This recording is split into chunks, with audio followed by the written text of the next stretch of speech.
got barbecue back there, and you didn't invite me. Hurt my feelings. Welcome back to another episode of Trending Fantasy. I'm John Bauer. Find me an X at the Bauer Club, making his triumphant return. Mitch Sorensen at Dino MC.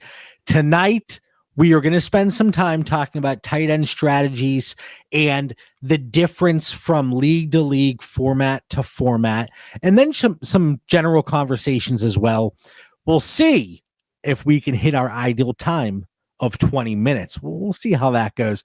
But Mitch, again, we always say we open up these types of conversations and we have people post questions for these broader topics in the Discord, on episodes, whatever the case may be. So this one came straight from a listener. We appreciate it because I think it's a fun conversation. Mm-hmm. Something that is not discussed enough, especially by us. But the question was, you guys talk a lot about tight end premium leagues. There's people that don't play in tight end premium leagues. How do things shift as a result? So before we get into it, hit the like button. Make sure you're subscribed to the DD Fantasy Football YouTube channel and check out additional content over at ddfantasyfootball.com and the members only channel on YouTube. Check that out as well. You can hit the join button below. So Mitch, what is your preferred format when it comes to tight ends? It has to be a tight end premium, without a doubt. I absolutely hate start two tight end leagues with a passion. Like, I cannot stand them. But the premium, I'm okay with 0.5, 0.75, 1.0, anything out from there. There just has to be something there for tight ends. And I mean, you'll get into the stats later in the episode, but there's reasons why there has to be something there for tight ends in leagues that I prefer. Why do you have to be such a format snub? Because I play in formats that I like. I don't play in leagues that I don't like.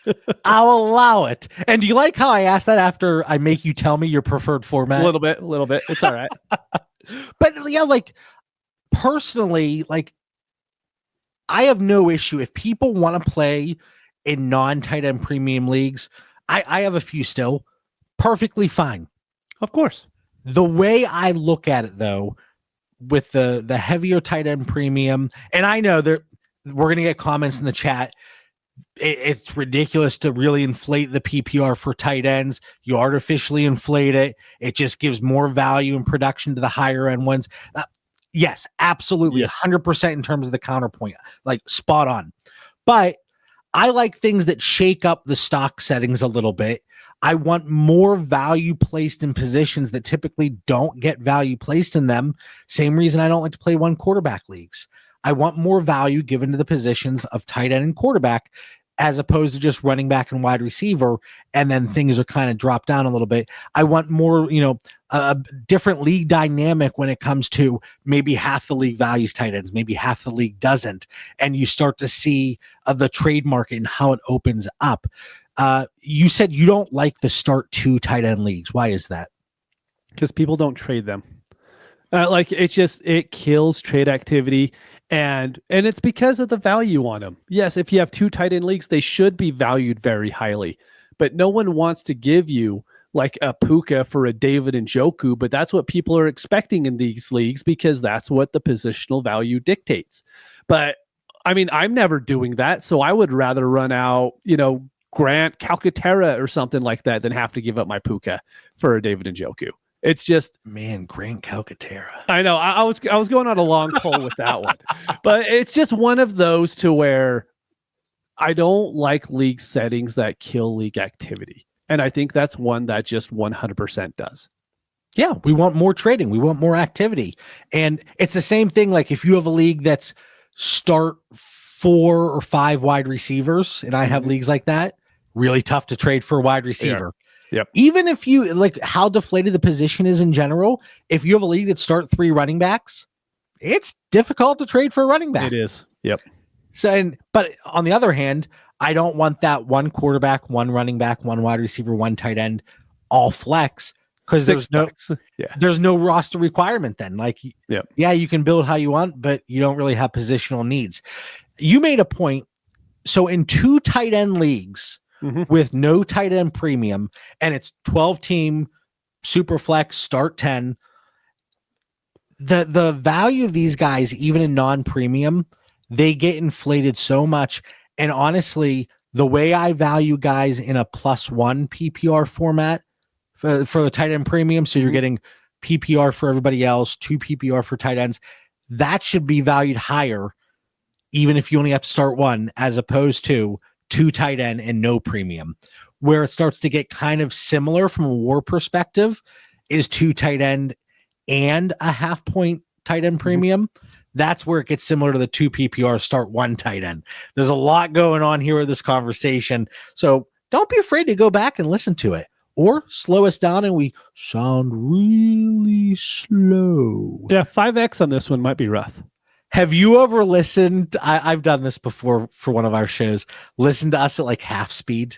Oh yeah, it's rough. It's rough. I probably sound halfway normal, but it's like, how much alcohol do these people drink? It's like, I love you, man. Anyway, all right.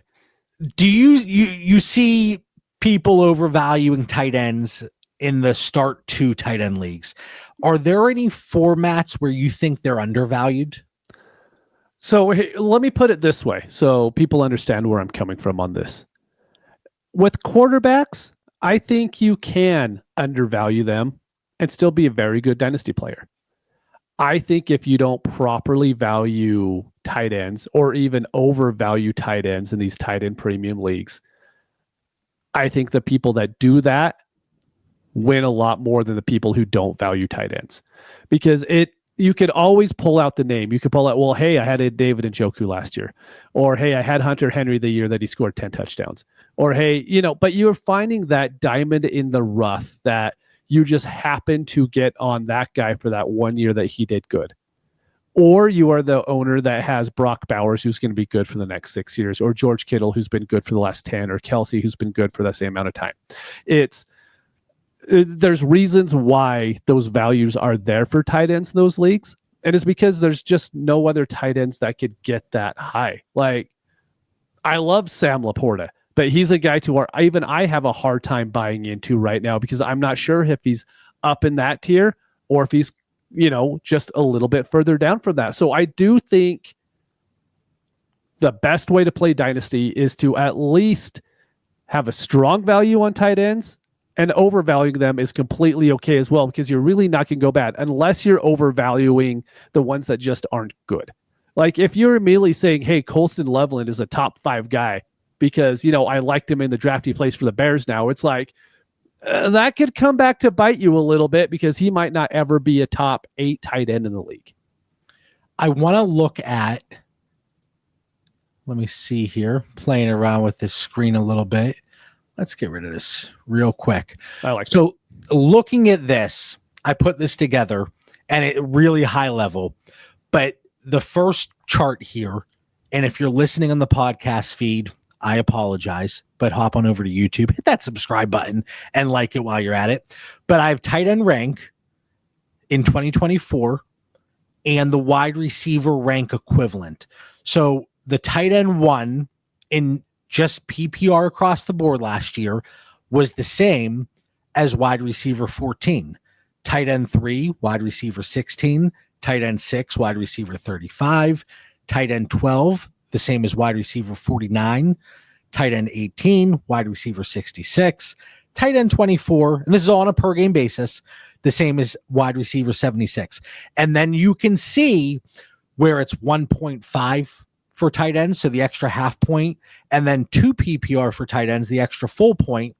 You can look at this and there is a clear difference when you're looking at full PPR across the board versus even the extra half point premium and then the full point premium. I still think, Mitch, tight ends outside of, like, once you get outside the top 6 in 2 PPR for tight ends, I think there's a little case of the position being undervalued to an extent.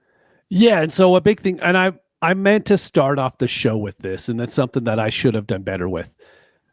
When we're just talking, if there was no flex positions at all, then I wouldn't care about tight ends all that much, because you would just want the ones that you like and the ones that, you'd like the top 5, and then all the rest after that, whatever. But this is extremely important when you're bringing in flex positions, because then you can compare it. Hey, do I want to flex the tight end 12 in a league or the wide receiver 49, right? Of course you want the tight end 12, because he's just going to score more points. And so I think that's the most important thing, is when we're talking about this, it's about at what point do you start slamming tight ends into your flex spots over these wide receivers, now let me scroll down in your tiers here real quick. Talking about Cedric Tillman, Jalen McMillian, Wan'Dale Robinson, Marquise Brown, those guys, they're great to have on your roster, but in tight end premium leagues, I am doing Hunter Henry over them the vast majority of the time. And that's where the big thing comes into play, where it's like, yes, you can get production. Like tight end 12 last year was the same as wide receiver 28 whenever you have full PPR for wide receivers and 2 PPR for tight ends. But we know just because they were tight end 12 last year doesn't mean they're tight end 12 for dynasty purposes. Right. And it's trying to identify those players and find those players that can produce, that also might have some additional value. So when I'm going through, and let me see here, because I zoom in there and that's it. There we go. And you'll see I have some charts I was playing around with here, but that's not really important right now. So in 2 PPR startups, tight end, I think it's undervalued across the board, really. So tight end 6 goes behind wide receiver 20, but you can see tight end 6 was the equivalent of wide receiver 9 last year. Yeah. Tight end 12 goes behind wide receiver 45. Well, tight end 12 was wide receiver 28. But again, I know the dynasty value and the production does not always go hand in hand. What I think is interesting, you start to get into this, and this is kind of the genesis of this episode, because this was the question that was thrown at us. But the tight end rank versus the wide receiver equivalent with no tight end premium. So if you take away tight end premium, use dynastydatalab.com, check out their ADP for startups. Tight end 6 goes behind wide receiver 27. It's not really that far off from the production. Tight end 6, wide receiver 35. Tight end 12 goes behind wide receiver 47. That's pretty much spot on from the production standpoint. Tight end 12, wide receiver 49. Tight end 18 goes behind wide receiver 56. And then tight end 24 goes behind wide receiver 72. So I think from a draft perspective, if you're in just full PPR leagues across the board, I think there is, I think the community does a pretty good job of valuing them correctly. Now, giving people a sneak peek, this is from my cross-positional tiers. I don't typically show this on episodes, but I'm hitting you with it today. So my baseline is the +1 PPR for tight end premium. And then I have the WAR comparison in the table below. That's my baseline. If you're in a non-tight end premium league, I shift the tight ends down about 2 to 3 tiers. So really, what does that mean? Let's ignore the Brock Bowers and Trey McBride. In a non-tight end premium league, Sam Laporta, probably Ronnie Jordan Addison. Yeah. Agreed. Like, do you think that's fair? Yes. And then, like, that's kind of the range here. And I know my Zoom is it's because you don't want to start any in the, like, you'll never want to, in the flex positions, you're going to want to throw a wide receiver in those lineups every single time, because the tight ends just don't score enough in that league, which is, please don't think that I'm saying, hey, those leagues are bad. Those leagues are perfectly fine. It's just not what I prefer to play in. But definitely, like, if you're doing it, don't be putting these tight ends, or like Tyler Warren, Colson Leveland probably shouldn't be in your starting lineup for a while. I mean, for a long while, really. Right. you're the tight end 6. Like, yeah, that's still flex worthy. Tight end 12, you could make the case that's still flex worthy, but beyond that, it gets really tough to want to sit there and flex these guys. So, like I said, going through my tiers where the baseline is the extra point, Mark Andrews, if there's no tight end premium, you can probably, like, do you want him over Jawan Jennings?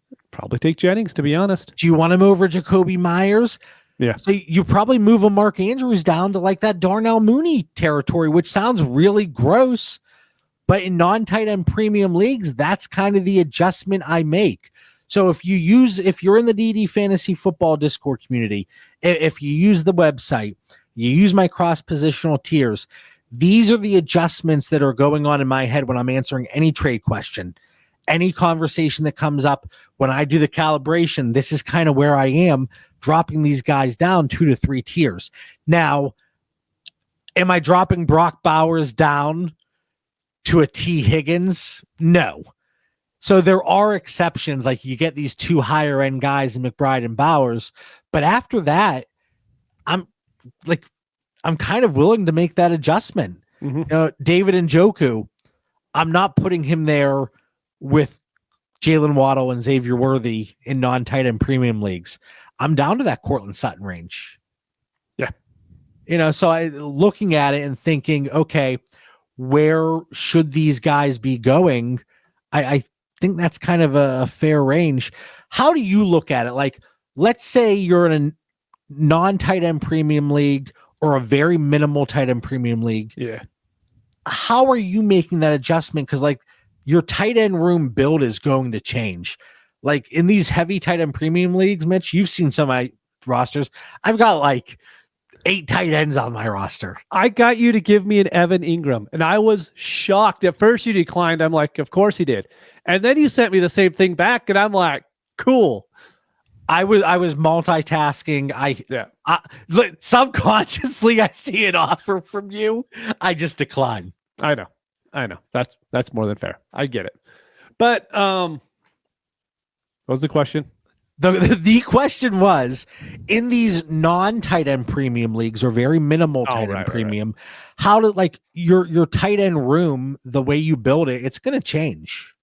Yeah. So if I'm in these leagues, I will do everything I possibly can to get one of the top 3 to 4 guys. That's just what I'm doing, because after that, it's pick your poison. You're going to have to pick the guy that you think can end up being the top 6. And they interchange so much from year to year. That's not something, Dallas Goedert's probably going to be a guy that I'd end up getting on just because he's been there a little bit in the past. I could buy into him being a good tight end, but that's kind of what you do is like, you're like, oh, do I like him? Or do I like one of the rookies coming in? Or, hey, Jonnu Smith, Jonnu Smith really lit it up last year. I'm going to draft him and he's going to end up being tight end 13, like kind of what we would expect him to be before he absolutely, scored 30 points a game last season, which was awesome.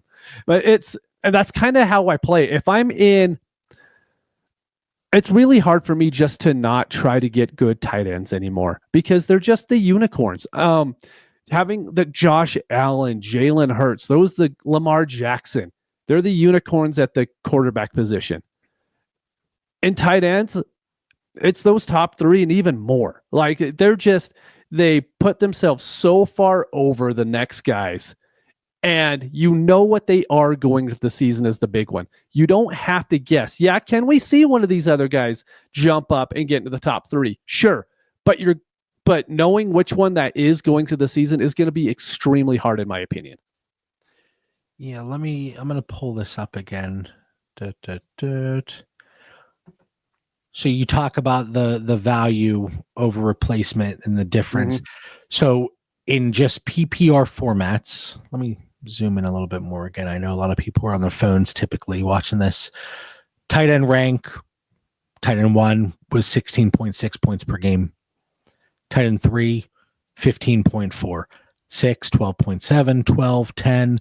So the difference between tight end 1 and tight end 12, 6.6 points per game. That's pretty significant. Half point PPR tight end premium. So you're getting 1.5 PPR. It is a 7.2 2 point per game difference between tight end 1 and tight end 12. And then you get to 2 PPR, it's an 8.3 point per game difference. And you know, the key takeaway here is that difference making production is still there even in non-premium leagues. Yes.